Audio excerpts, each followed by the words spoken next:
चलिए अब हम मॉडुलस टर्म के बारे में कुछ पढ़ते हैं। मॉडुलस टर्म ऐसा टर्म है जो कभी भी निगेटिव नहीं होता है। जो नंबर या टर्म्स निगेटिव ना हो तो वो जीरो हो सकता है या तो जीरो से बड़ा हो सकता है। तो हम बोल सकते हैं कि मॉडुलस टर्म जो आपका है नॉन निगेटिव टर्म है, जिसका वैल्यू जीरो के इक्वल हो सकता है और जीरो से बड़ा हो सकता है। मैथमेटिकली इसको इस प्रकार से हम लोग लिखते हैं, मॉड एक्स, ये जो स्ट्रेट लाइन है इसको मॉड बोलते हैं, mod x greater than equal to zero for x belongs to real number. ये एक ऐसा एक्सप्रेशन है, मॉडुलस एक्सप्रेशन या मॉडुलस टर्म, जिसका वैल्यू जीरो से बड़ा होगा या तो जीरो के इक्वल होगा। चाहे एक्स आप कुछ भी ले लो, एक्स का वैल्यू कोई भी इसमें उठाकर पुट करते हैं, जैसे कि मॉड एक्स और एक्स में कुछ रिलेशन देखिए आप,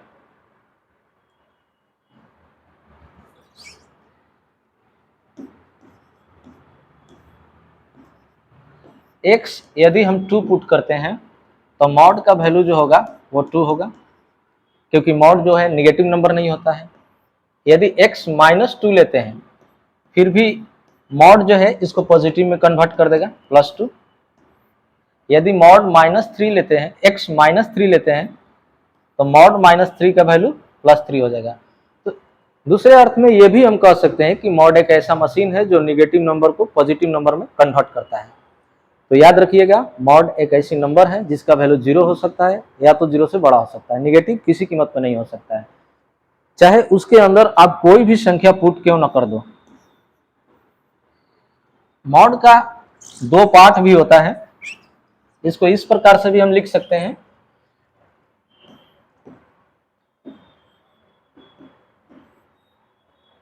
mod x equal to x लिख सकते हैं जब आप x पहले से पॉजिटिव लिए हो तब।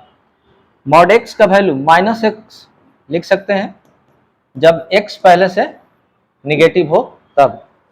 कुछ स्टूडेंट सोचते हैं कि सर मॉड x का वैल्यू -x कैसे हो सकता है, प्रॉपर्टी तो कहता है कि मॉड x का वैल्यू जीरो होगा या तो जीरो से बड़ा होगा। ये जो एक्सप्रेशन है ये अभी भी पूरी तरीके से पॉजिटिव है, क्योंकि पहले से x निगेटिव लिया गया है। एग्जाम्पल से समझिए, सोचिए कि x अगर -3 लिया गया हो और यहाँ पर -3 पुट करते हैं और पहले से एक माइनस है तो क्या हो गया, +3।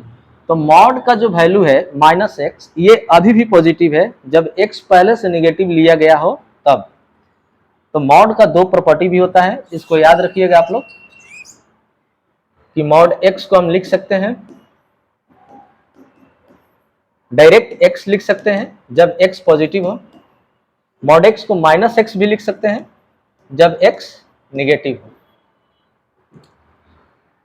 अब पढ़ते हैं, हम मॉड x का ग्राफ पढ़ते हैं।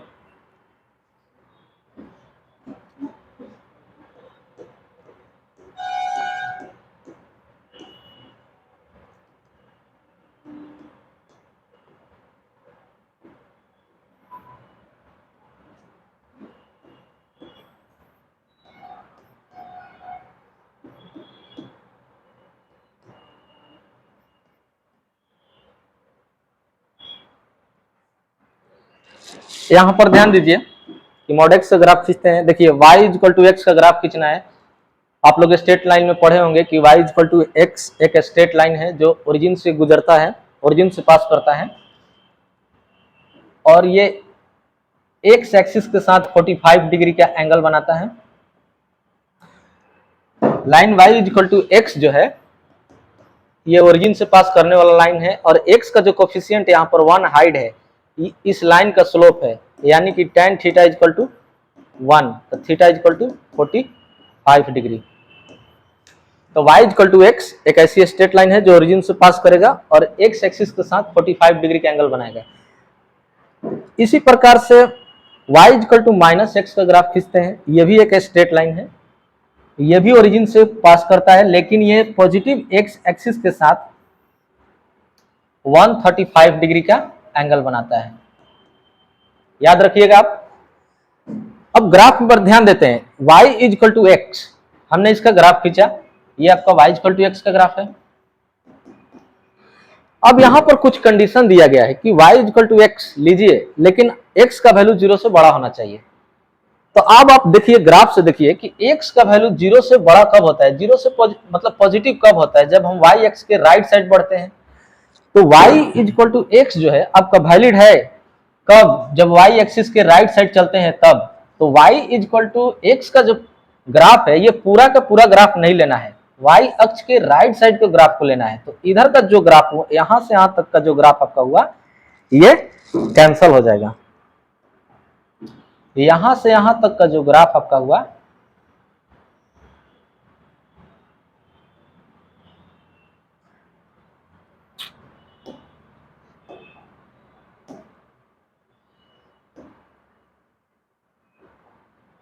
यहां से यहां तक का जो ग्राफ हुआ